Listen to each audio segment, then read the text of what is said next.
Hello students, this is video part 4 from your chapter The Last Lesson from my book Flamingo. So till now we studied that now the French teacher M. Hamel is teaching and the students are sitting in the class, and today they are taking their classes, attending the classes very attentively actually. So let's see now. Right now the writing portion is going on in the French teaching, and further let's continue. Whenever I looked up from my writing, I saw M. Hamel sitting motionless in a chair. Friend says that whenever he looked up, all were busy in writing, and whenever during the writing session, friends looked up from his writing to means whenever friends saw M. Hamel, he noticed that he was sitting motionless in a chair. Means he was sitting in a very sad mood in a chair, as you can see in this picture also, that he is sitting in a very sad mood. In the same mood, in the same gesture, friends saw that I am was sitting all the time and gazing first at one thing, and he was gazing at one thing of the classroom. Then at another thing of the classroom, as if he wanted to fix in his mind just how everything looked in that little school room.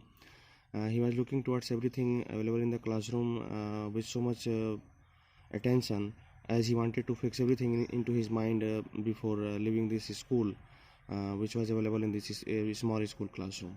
Fancy, it was very surprising to see that how sad and how interestingly he was seeing all the things. For 40 years he had been there in the same place, because he was feeling emotional for this place, for he had worked here. Mr. Emmanuel has worked here for 40 years at this place, with his garden outside the window, and just outside the window of the classroom he has developed a garden also, and his class in front of him and his class in front of the garden. Just like that, means the setup was just like that, garden was in front of the classroom and the classroom was in front of the garden. Just like that, only the desks and the benches had been worn smooth. Means while the school was started, at that time the desks and benches were made, so it had been used continuously for 40 years, so they have become smooth actually. These desks and benches become smooth. The walnut trees in the garden were taller. There were all walnut trees, nut trees basically, students, in the garden were taller in size. And the hope vine, it's a kind of creeper you can say, so it's a hope vine that he had planted himself, which M. Hamel had planted himself, twined about the windows. Twined means it was embracing, it was just circling the window and going to the roof. How it must have been broken his heart, and how it must have been heartbroken for this teacher M. Hamel to leave it all, or it may be for any person, because if any person stays at one place for 40 years, the person gets attached to that place emotionally. The same was with him also. Poor man. Now friends thinks about M. Hamel that he was a poor man, he was a helpless person. Because of the order from the Berlin, he was supposed to leave this place. To hear his sister moving about in the room above, while the students are taking their class and attending their classes, the M. Hamel's sister is on the roof moving. Her footsteps are audible in the classroom. Now while French heard the footsteps of the classroom, footsteps of the Mr. M. Hamel's sisters moving, he thought that packing their trunks, perhaps he was packing their luggage, for they must leave the country next day, because they were forced to leave the country next day. But he had the courage to hear every lesson.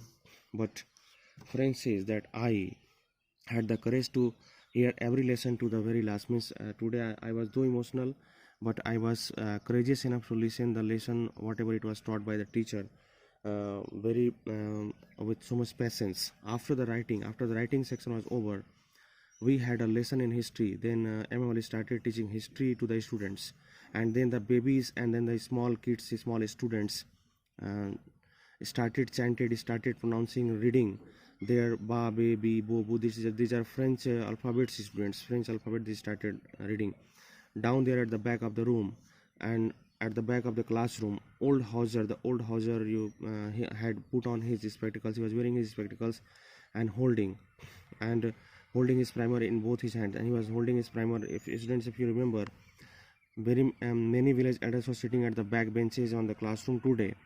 Among them was a man named Hauser, also was an old man, and he had brought with him a primer. Primer, students, I told you that primer is a kind of book which is used for the primary level.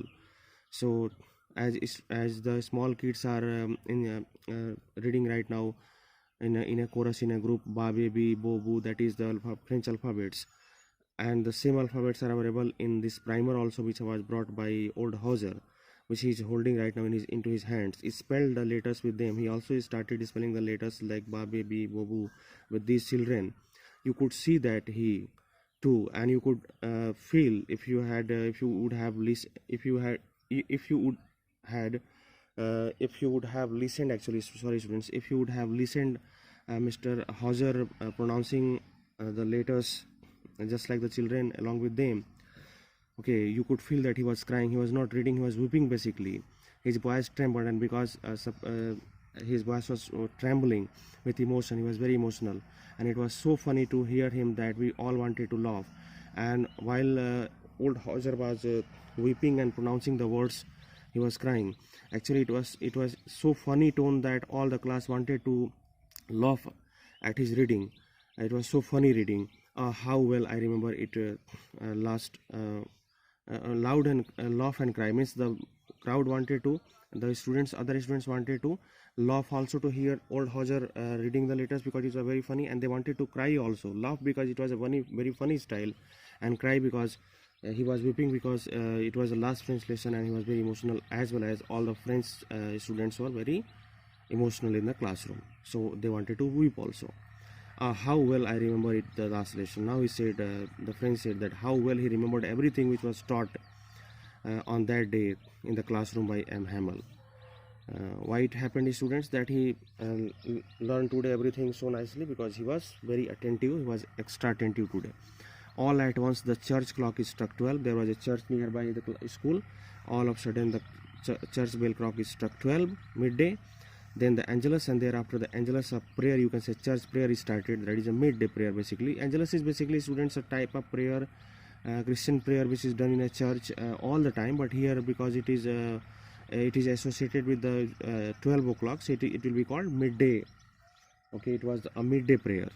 At the same moment the trumpets of the Persians, trumpets is a kind of musical instrument which creates a very harsh sound. The trumpets of the Persian soldiers, which was an indication that their drill was over, and they also started returning from the drill. So at 12 o'clock, two things happened. Church clock is struck 12.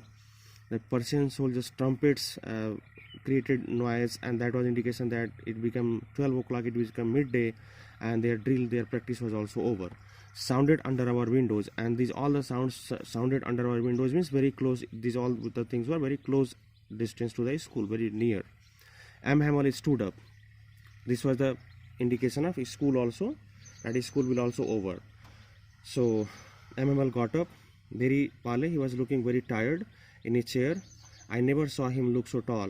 Students, be careful about this statement. Tall means not a physical taller or size is talking here we are talking about that. Actually, we are talking that how sad Mr. M. Hamel was looking. My friends, said he, after getting from the chair, my friends, Mr. M. Hamel told to the class. He wanted to speak something, but his voice broke. He spoke like that, but something choked him. He wanted to speak something, but something choked his throat. He couldn't go on. That's why he couldn't speak anything. Then he turned to the blackboard. Then he turned towards the blackboard, took a piece of chalk. He held a chalk, and bearing on with all his might, and he was even finding he was so much emotional, and his hands were trembling, that he was not able. Mr. M was not able to hold the chalk even properly into his hand. So he recalled all the might, all his power, and then he held the chalk anyhow into his hand. He wrote as large as he could do, and he wrote in a very large font on the blackboard as he could write, very large font.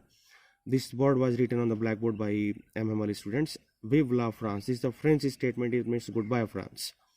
Then he stopped writing because nothing further he wanted to write on that, and leaned his head against the wall, and he rested his head against the wall, and without a word and without speaking a word, he made a gesture to us. He made a gesture to the students. Gesture means physical indication. It's a physical language it is called. So in a body language he indicated with his hand, school is dismissed. That this was the indication done by Mr. M. Hamel. In indication, he told, not in words, school is dismissed, you may go, and you all the students may go. So the students, in 4 parts I have explained. I tried my level best to explain as easy and as okay, as grasping for you to do. I did that. Okay, so you all should see these all the videos and must try to understand it properly. If you have any problem, you can ask me in comments as well. So thank you very much. Next, in the next part of the video, I will try to discuss the question answer of this chapter. Thank you.